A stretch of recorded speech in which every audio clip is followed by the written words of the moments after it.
Boa noite, irmã da igreja. Boa noite. Que a paz seja com todos, amém? Amém. Graças a Deus. É motivo de muita alegria estarmos reunidos na casa do Senhor para louvar, exaltar, glorificar e engrandecer o nosso Deus. Buscar a unção do Espírito Santo e glorificar e declarar Jesus Cristo como nosso Senhor e o nosso Salvador. Amém. Se você tem sua Bíblia, amado, abra no Evangelho de Mateus, o capítulo é o 14, a partir do versículo 22. Glórias. Graças a Deus. Quantos irmãos procurando? Mateus, primeiro livro do Novo Testamento. Graças a Deus.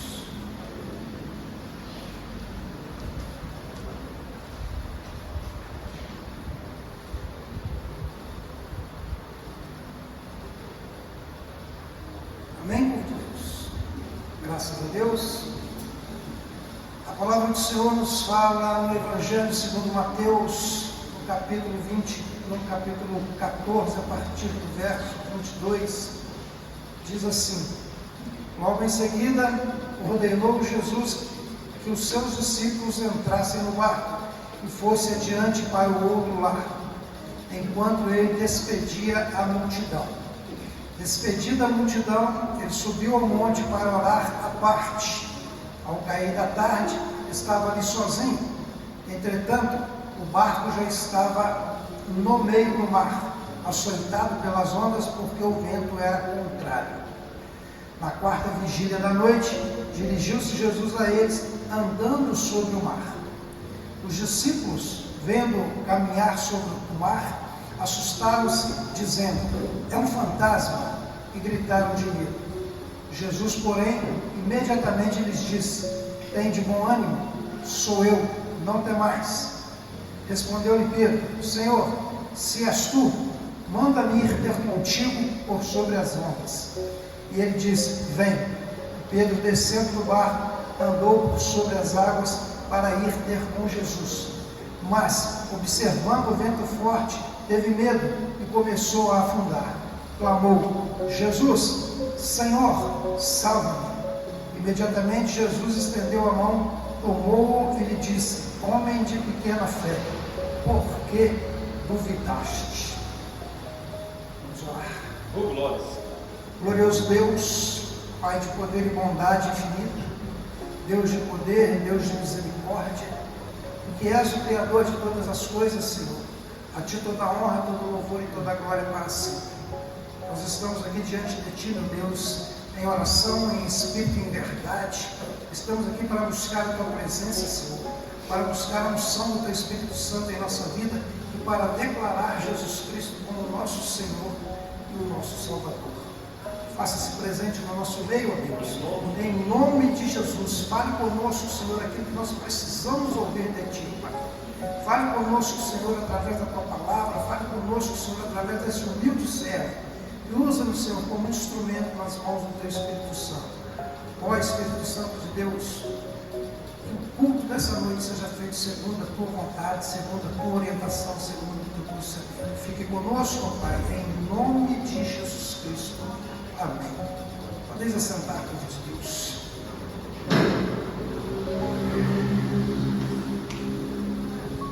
Amados irmãos, hoje está quente. Acabou. Chega até a incomodar um pouco. Mas vamos seguir. Essa mensagem que nós vemos aqui, amados, nos fala de uma passagem, de um momento em que Jesus Cristo estava nas suas andanças. E ele, um certo dia, terminadas suas orientações, a divulgação do seu Evangelho, das novas informações, porque esse é o significado da palavra Evangelho, né? Nós falamos muito do Evangelho, o significado, essa palavra, ela significa novas informações. Então, quando Jesus Cristo veio enviado por Deus, ele veio para trazer um novo Evangelho. Ele veio para trazer novas informações. Até a vinda de Jesus, o povo vivia sob a lei, a chamada lei mosaica, que era a lei do tempo de Moisés. Então, Jesus Cristo veio trazendo novas informações. novo evangelho, uma nova visão, não para mudar a lei, não para transformar, mas para trazer clareza. O povo naquela época era um povo que não tinha muito entendimento intelectual, não tinha estudo. A maioria das pessoas, elas eram analfabetas, não tinham acesso à leitura. Então Jesus Cristo vai trazendo coisas claras. É por isso que Jesus Cristo fala através de parábolas. Parábola nada mais é do que uma curva. Isso é o significado da palavra parábola.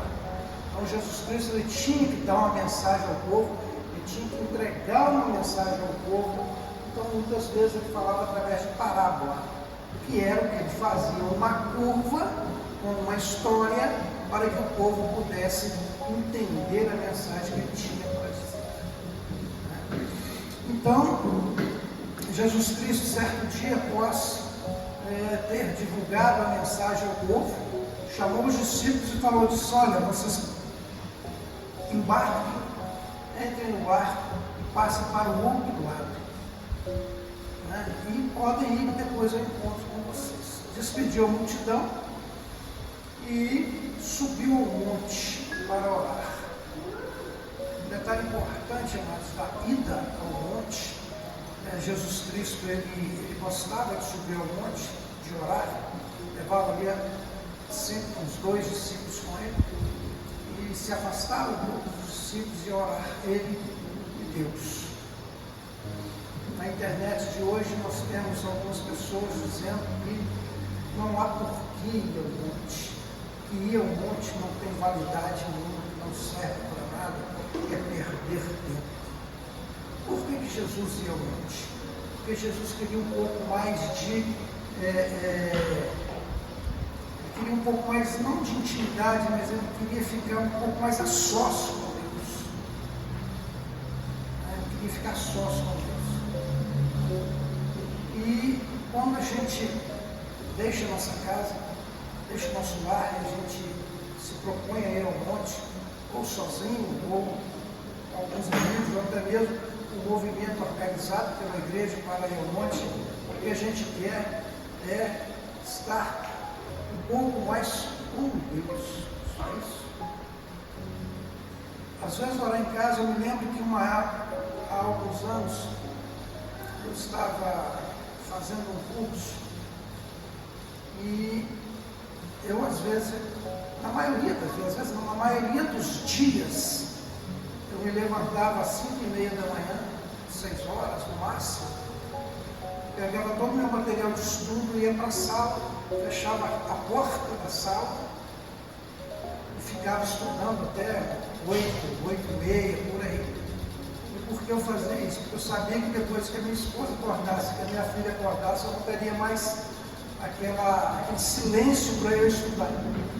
Eu começo os afazeres do dia a dia em casa, começa a conversa, mexe aqui, mexe ali, a gente perde a concentração para o estudo. Então eu fazia isso. Eu me levantava mais cedo para eu ter aquele tempo sozinho para eu estudar, concentrar e estudar. E é isso que Jesus Cristo queria. Ele queria aquele tempo para ele concentrar nas orações, na conversa com Deus. E quando a gente se propõe a ir ao monte, o que a gente quer simplesmente é isso, é ter um pouco de concentração na nossa conversa com Deus. É isso que a gente busca quando a gente vai ao monte. Entendimento mais profundo com Deus. Porque às vezes no nosso dia a dia em casa, ou até mesmo na igreja, às vezes a gente está aqui concentrado, orando, e é um barulho, uma coisa que faz, é um carro que buzina, é alguém que grita, e isso dá aquela despertada na gente. Então, amados, a internet está cheia de informações contraditórias, a gente precisa tomar muito cuidado, a gente precisa filtrar aquilo que é dito pelos pseudos pastores na internet. A gente tem que tomar cuidado com isso, tá? Então Jesus Cristo, ele dispensa os discípulos, fala para os discípulos para poder entrar no barco e passar para o outro lado, defendido por ele, e ele dispensa a multidão que estava o acompanhando, e ele vai ao monte para orar. E terminadas suas orações, quando ele volta para a margem, para a praia, ele observa e vê que o barco já está longe. Já é tarde da noite, e o barco já está longe. Então ele simplesmente começa a caminhar sobre as ondas do mar, sobre as águas do mar, e vai caminhando em direção ao barco. E quando ele está se aproximando do barco, os discípulos olham e vê aquele vulco, aquela silhueta caminhando em cima das águas, e o que eles imaginam é que fosse um fantasma. E eles então começam a ficar perturbados, a ficar com medo, né? E começam a gritar: um fantasma, foram tomados pelo medo. Até que Jesus Cristo, ouvindo o que estava acontecendo, vendo também o que estava acontecendo, fala: olha, não temas, sou eu sou o mestre, sou o Senhor, sou eu que estou caminhando aqui, não precisa ter medo. E Pedro então se dirige a Jesus Cristo e fala: Senhor, se realmente és tu, mande que eu ande sobre as águas também. Então Jesus Cristo simplesmente fala com ele: tu vai, se você quer, vai, né? Pedro então desce do barco e começa a caminhar sobre as águas, de uma forma totalmente natural. Vai caminhando em direção a Jesus. Mas como as ondas estavam um pouco agitadas, o movimento das águas, o movimento das ondas, o movimento do vento forte batendo no rosto, as águas respirando no rosto, no corpo de Pedro, já tomado pelaquela ansiedade anterior de saber realmente quem era aquela silhueta que caminhava sobre as ondas do mar. Pedro começou a sentir medo. Ele começando a sentir medo, ele começa a afundar. E começando a afundar, ele clama para Jesus Cristo e diz: Senhor, salva. Jesus Cristo então estende as mãos, segura na mão de Pedro, puxa-o novamente para a superfície e fala: homem de pequena fé, por que duvidaste? Então a gente vê aqui, amados, nessa passagem, o momento de talvez dois, diretamente dois milagres praticados por Jesus Cristo. O primeiro é o de caminhar sobre as águas, depois de fazer com que Pedro caminhasse sobre as águas e ficasse sobre as águas também. Milagres de que a gente pode perceber que esse milagre acontecido na vida de Pedro, ele é bastante significativo para a nossa vida, porque a gente observa que Pedro, quando ele estava naquele momento de dificuldade, um momento de indecisão, um momento de insegurança, sem saber o que estava acontecendo. E olha que Pedro era um homem do mar, Pedro era pescador, Pedro conhecia as coisas do mar, Pedro conhecia o mar, Pedro conhecia barco, conhecia pesca, conhecia tudo. A Bíblia não fala que Pedro e os outros discípulos estavam com medo do mar forte nem do vento forte. Eles conheciam o mar, eles estavam acostumados com aquilo. Eles começam a ficar com medo da indecisão, da insegurança, daquilo que estava caminhando sobre as águas em direção a eles, porque eles não sabiam o que era aquilo, a ponto de achar que era um fantasma. É um fantasma. Isso é que deu medo naqueles homens. Não foi o vento forte, não foi as ondas fortes que colocaram medo neles. Foi o não saber o que era aquilo que estava chegando até eles. Isso causou medo, causou pânico. E quando Pedro vai caminhando, ainda existia no coração dele um pouco de insegurança. Porque ele desce do barco, ele começa a caminhar sobre as águas, mas ainda não havia total confiança e segurança nele. Porque ele ainda não tinha chegado diante de Jesus Cristo.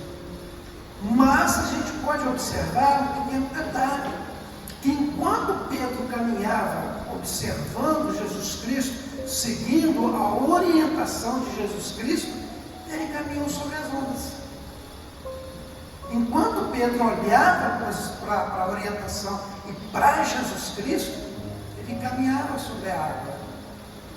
Mas no momento em que o medo, porque o vento forte batia contra, as ondas fortes batiam contra, e o medo começou a ficar mais forte no coração dele, ele começou a fraquejar, ele começou a afundar.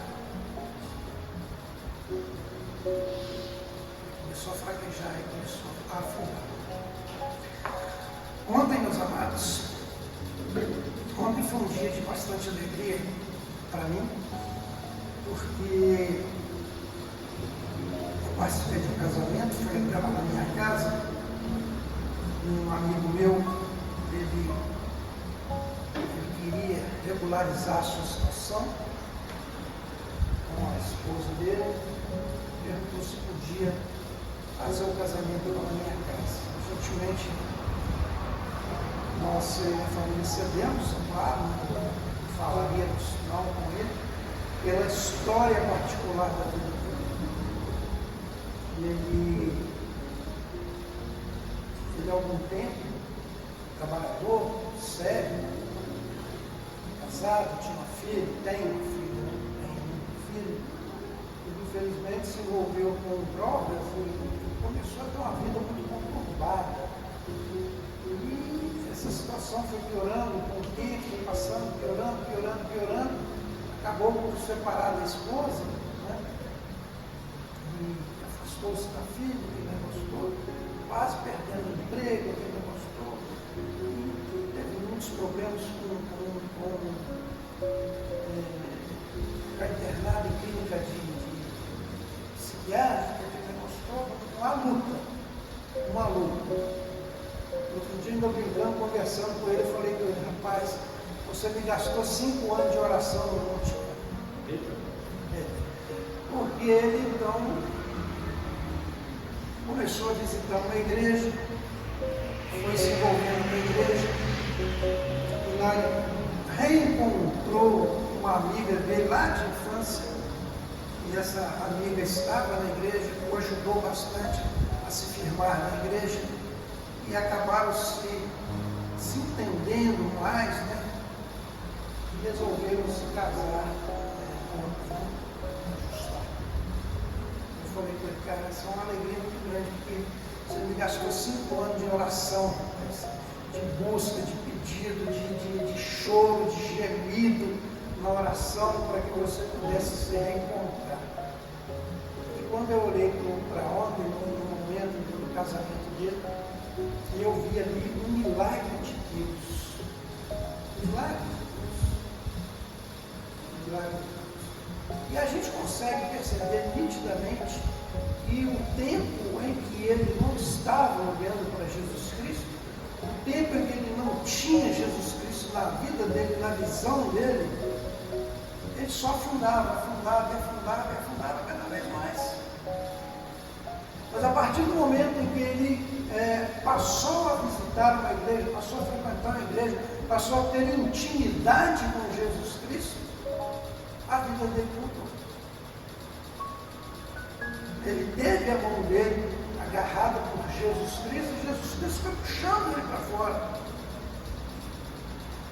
Agora ele já está, aquela misericórdia e bondade de Deus, está firme, está certo, está dentro da casa de Deus, está vivendo momentos maravilhosos com Deus.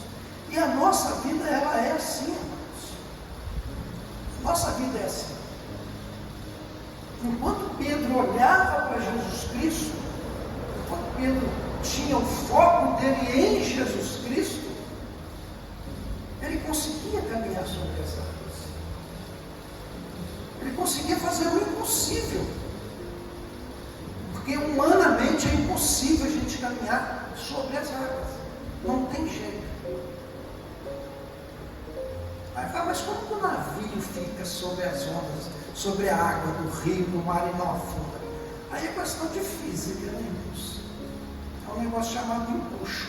A mesma força que empurra o barco para baixo, por baixo para cima. Então, quando há o equilíbrio dessas forças, ele vai, né? Mas a gente, o nosso corpo, não tem como a gente fazer isso. Nós não temos como exercer a força para baixo e por de baixo para empurrar a gente para cima. Não tem como a gente fazer isso. Então, humanamente, é impossível a gente caminhar sobre as águas. Mas enquanto Pedro olhava para Jesus Cristo, enquanto Pedro tinha o foco dele em Jesus Cristo, enquanto Pedro estava vendo Jesus Cristo, a visão dele era Jesus Cristo, Pedro provou do milagre de caminhar sobre as águas. Mas quando Pedro perdeu o foco, quando Pedro deixou o medo dele ser mais forte do que a fé, ele começou a afundar. E muitas vezes isso pode acontecer na nossa vida, irmãos. Muitas vezes pode acontecer na nossa vida. Nós vivemos num mundo de pecado. O mundo que nós vivemos, né, a própria Bíblia fala que o mundo jaz no maligno. Ou seja, o mundo ele está no mal. Nós vivemos nesse mundo e nós lutamos todos os dias para a gente poder se livrar dessas coisas malignas, dessas coisas mundanas. A nossa luta ela é diária. É por isso que Paulo escreveu em uma de suas cartas, onde ele diz: a nossa luta não é contra a carne nem contra o sangue, mas é contra as hostes espirituais da maldade. Nós não lutamos um com o outro. Nós lutamos contra as hostes espirituais da maldade. O mundo maligno, maldoso, ruim, perverso, que tenta nos atacar todos os dias. Em outra parte da Bíblia está escrito que o inimigo ele anda ao nosso derredor, tentando nos tragar, tentando nos destruir. Mas ao nosso redor estão os anjos do Senhor nos guardando, nos protegendo e nos livrando. Então nós vivemos num mundo de maldade, muito perverso. E a cada dia, amados, desde o momento que a gente acorda, a gente levanta para uma batalha diária. Uma batalha diária. Uma batalha contra as hostes espirituais da maldade. A gente vai trabalhar, a gente sai de casa, é um trânsito maluco. São pessoas malucas, né? Pelo dia a dia, todos os dias, a todo momento que a gente vai encontrando no nosso caminho. E se a gente não estiver com o coração, com a fé, com a confiança em Jesus Cristo, para nos fazer caminhar sobre as águas, a gente vai. Porque muitas vezes o medo bloqueia a nossa fé. Às vezes a gente tem um projeto, está tudo certinho, tudo alinhado, tudo pronto, vamos botar para rodar esse projeto, vamos. Aí bate aquele frio na barriga, aquela ansiedade, aquele medo. Será que vai dar certo?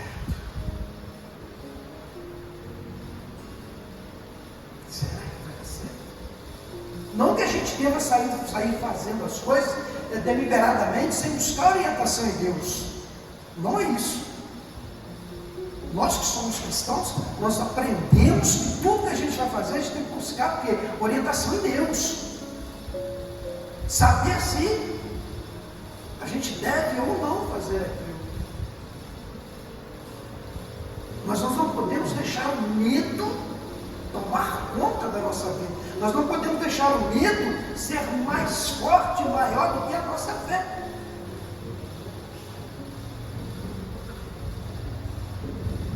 Porque se a gente deixar o medo ser mais forte e maior do que a nossa fé, nós corremos o risco de bloquear o milagre que Deus tem para fazer na nossa vida. Porque Jesus Cristo estava fazendo um milagre na vida de Pedro. fazendo com que ele caminhasse sobre as águas. Mas o medo e a insegurança dele bloqueou, o medo e a insegurança bloqueou o milagre. E às vezes nós impedimos o milagre de acontecer na nossa vida. Eu sempre digo para as pessoas que milagre acontece, mas nós temos que provocar o milagre. Nós temos que provocar o milagre. Deus quer fazer o milagre, Deus pode fazer o milagre, Deus tem poder para fazer um milagre na nossa vida, mas nós temos que provocar o milagre. Lembra da viúva que multiplicou o azeite? O profeta falou, deu as orientações do que ela tinha que fazer, mas o milagre só aconteceu quando ela provocou o milagre. Quando ela foi para casa, buscou vasilhas, fechou a porta e provocou o milagre, derramando um pouquinho de azeite que ela tinha dentro das vasilhas que ela buscou. Naamã estava doente, foi atrás do profeta, o profeta falou com ele, entra 7 vezes na água do rio. Mas o milagre só aconteceu na vida de Naamã, porque Naamã provocou o milagre. O profeta orientou e falou com ele, olha, você tem que fazer isso. Mas se Naamã não tivesse feito, o milagre não teria acontecido. Ele teve que provocar o milagre na vida dele. E muitas vezes a pessoa ela não recebe a bênção tão esperada, porque ela não provoca o milagre. Ela não provoca. Ela fica esperando,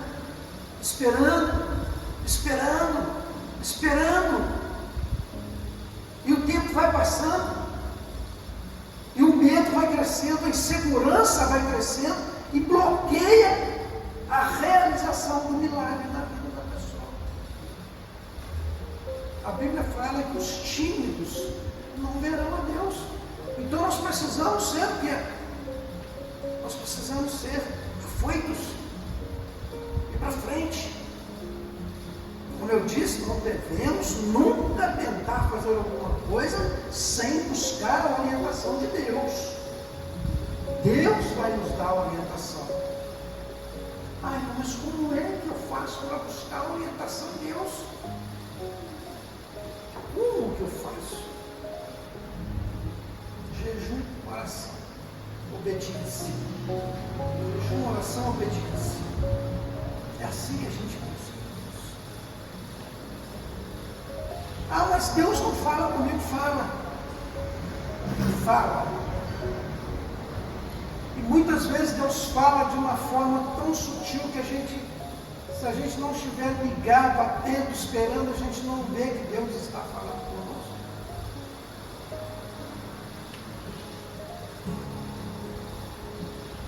Certa vez, amados, a minha esposa trabalhava com o comércio e eu ajudava ela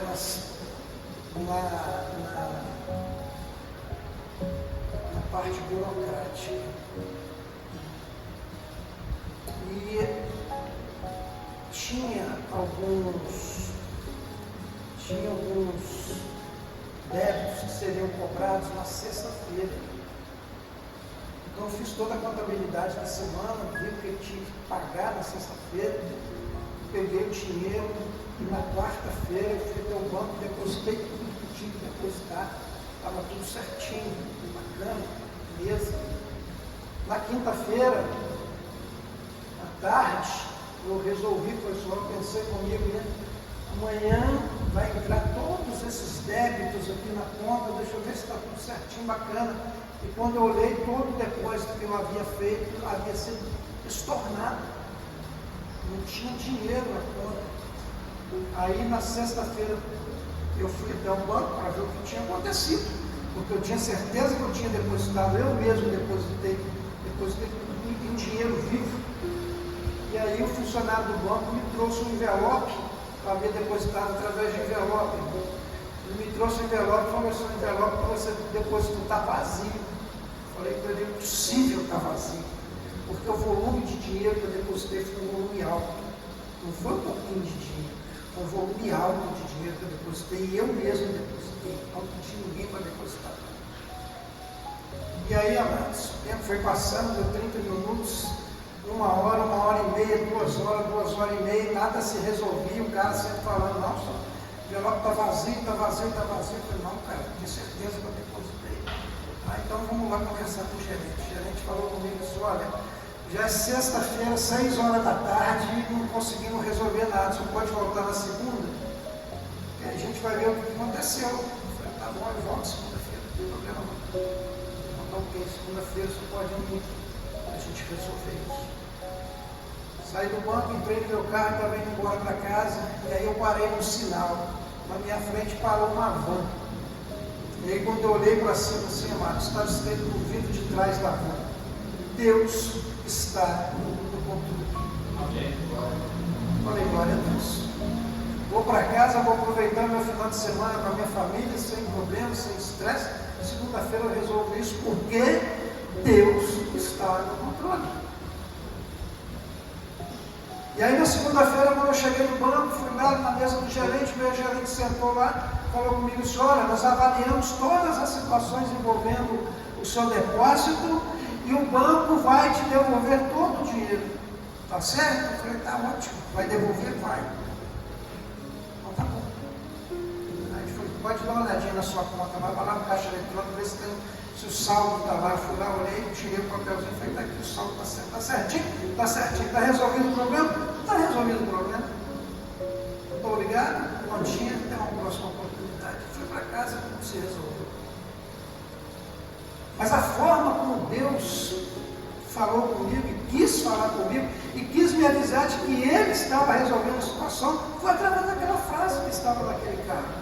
Então ele falou comigo, olha, eu estou no controle, não precisa se preocupar. E de muitas outras formas, Deus fala conosco. Deus fala conosco. É preciso que a gente tenha o quê? A sensibilidade de interpretar, de entender como que Deus está falando conosco. É preciso que eu esteja com intimidade com Deus. E eu vou buscar intimidade com Deus através de quê? Através de oração, através de jejum. Se você tiver oportunidade, idas ao monte, eu bem entendo que nem todas as pessoas têm a oportunidade de ir ao monte com constância, por questão de trabalho, de família. Mas se você tiver a oportunidade, vá ao monte. E é aquele momento em que você tem intimidade com Deus. É você e Deus lá no monte. É você e Deus lá no monte. Orando, buscando, intercedendo, apresentando para Deus as suas necessidades. E aí a gente vai ganhando mais intimidade com Deus. A gente começa a enxergar Deus de formas diferentes. A gente começa a ouvir Deus falando conosco de formas mais diferentes. Porque às vezes a pessoa fica imaginando assim, que Deus vai chegar e vai falar. Ouvir a voz de Deus. A gente ouve a voz de Deus, a gente ouve a voz do Espírito Santo. Já houve oportunidades em que eu até me assustei. Eu estava sozinho, eu. Uma outra oportunidade comendo com os irmãos.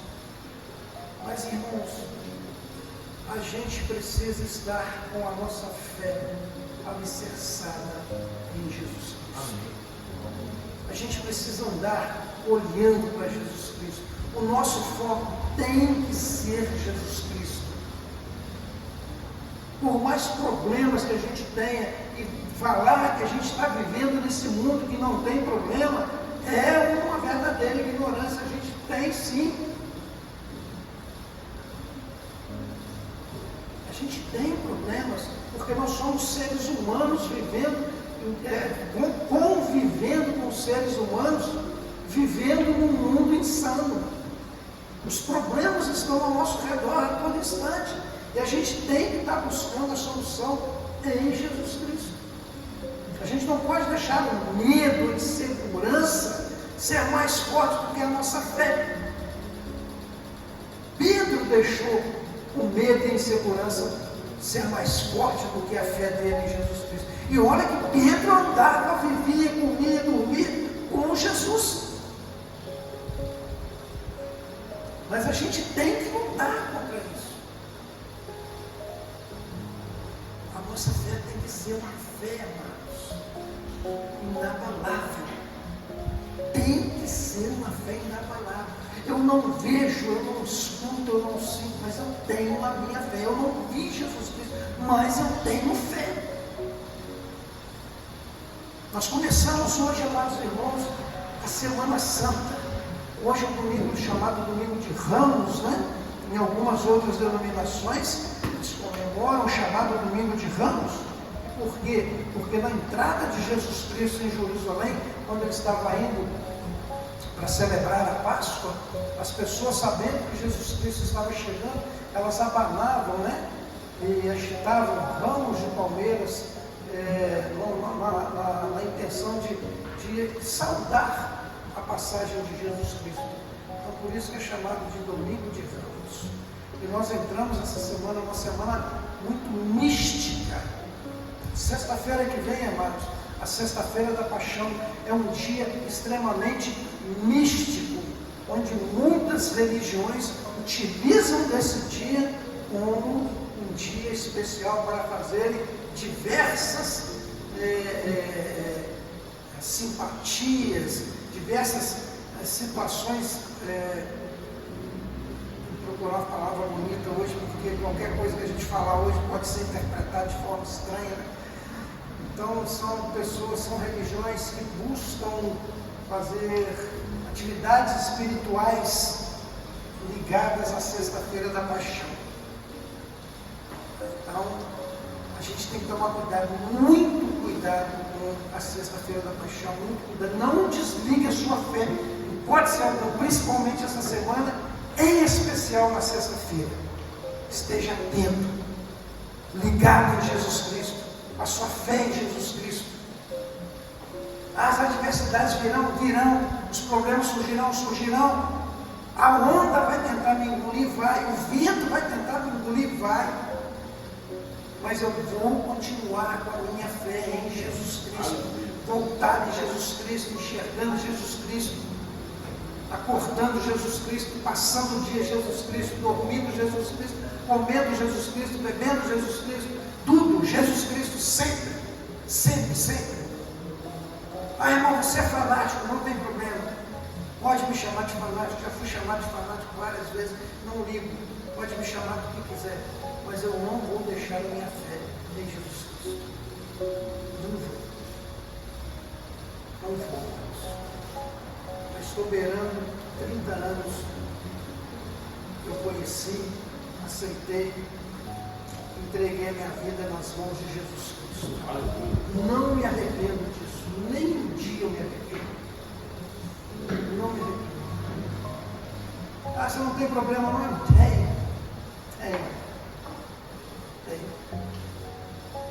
Mas a minha fé ainda está sendo maior do que as adversidades. A minha fé está sendo maior do que as minhas adversidades. Eu vou sair daqui, falei com a minha esposa, estava saindo para vir para cá, eu falei com ela, vou para a igreja, quando eu voltar a gente termina de conversar esse assunto. Temos um assunto para resolver. Mas é a vida.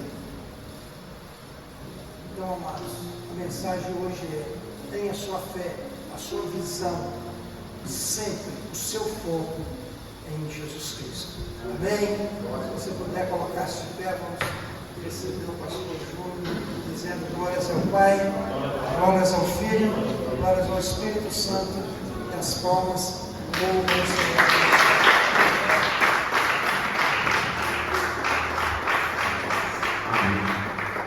Glória a Deus. Irmãos, feche seus olhos. Vamos fazer uma oração ao nosso Deus. Em nome de Jesus. Amém. Deus, Ele é maravilhoso. Que cada dia nós possamos, irmãos, continuar olhando para o nosso Deus. Enquanto os nossos olhos estiverem em Jesus Cristo, nós continuaremos por cima das águas.